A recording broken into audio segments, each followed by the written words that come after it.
Praise the lord. Christian music is different from the other music in the world. ప్రపంచంలో ఉన్నటువంటి మిగతా సంగీతం కంటే క్రైస్తవ సంగీతం అనేది కొంచెము భిన్నమైనది అని చెప్పాలి. ఎందుకు అనంటే ఇది దేవుని సన్నిధిలో నుంచి దేవుని సన్నిధిని అనుభవిస్తూ చేసేటువంటి ఆరాధన. ఇది కేవలం వాయిద్యాలతో ఆగిపోయేటువంటి విషయం కాదు, మంచి రచనలతో ఆగిపోయేటువంటి విషయం కాదు. సాక్షాత్తు సజీవుడైనటువంటి దేవుని సన్నిధిలో పరవశిస్తూ ఆయన వాక్య ప్రత్యక్షతలతో చేసేటువంటి ఆరాధన.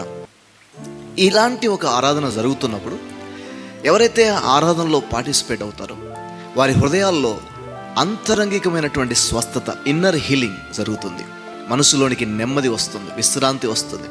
కృంగిపోయి అలసిపోయి సొమ్మసిల్లినటువంటి మనిషి దేవుని సన్నిధిలోనికి వచ్చి దేవుని ఆరాధన చేస్తున్నప్పుడు అతను నిత్య నూతనమైనటువంటి జీవము చేత నింపబడతాడు, దేవుని శక్తి చేత నింపబడతాడు, విశ్వాసములు పురికొల్పబడతాడు, దేవుని ఆత్మ ద్వారా ధైర్యపరచబడతాడు, గొప్ప కార్యాలు చేసే వ్యక్తిగా మార్చబడతాడు. అందుకని క్రైస్తవ సంగీతం అనేది చాలా శక్తివంతమైనది. ఇది కేవలం పర్ఫార్మెన్స్ అని చెప్పడానికి వీల్లేదు. ఇది ఒక మినిస్ట్రీ అని చెప్పాలి. ఇది ఒక పరిచర్య, ఇది ప్రదర్శన కాదు.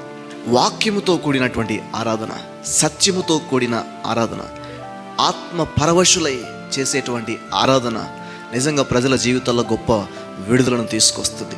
దేవుని మహాకృపను బట్టి దాదాపు 30కి పైగా పాటలు రాయడం జరిగింది. కొన్ని పాటలు అఫీషియల్గా స్టూడియో లెవెల్లో చేయడం జరిగింది. అధిక శాతం పాటలు ఇలా పర్సనల్ సెట్టింగ్స్లో మీ ముందుకు తీసుకురావడం జరుగుతుంది. కాబట్టి మీ వ్యక్తిగతమైనటువంటి డివోషనల్ టైంలోనూ, అలాగే ప్రయాణంలో ఉన్నప్పుడు, ఇంట్లో పనిచేస్తున్నప్పుడు ఈ పాటలు పెట్టుకొని మీరు వింటూ ఉండండి.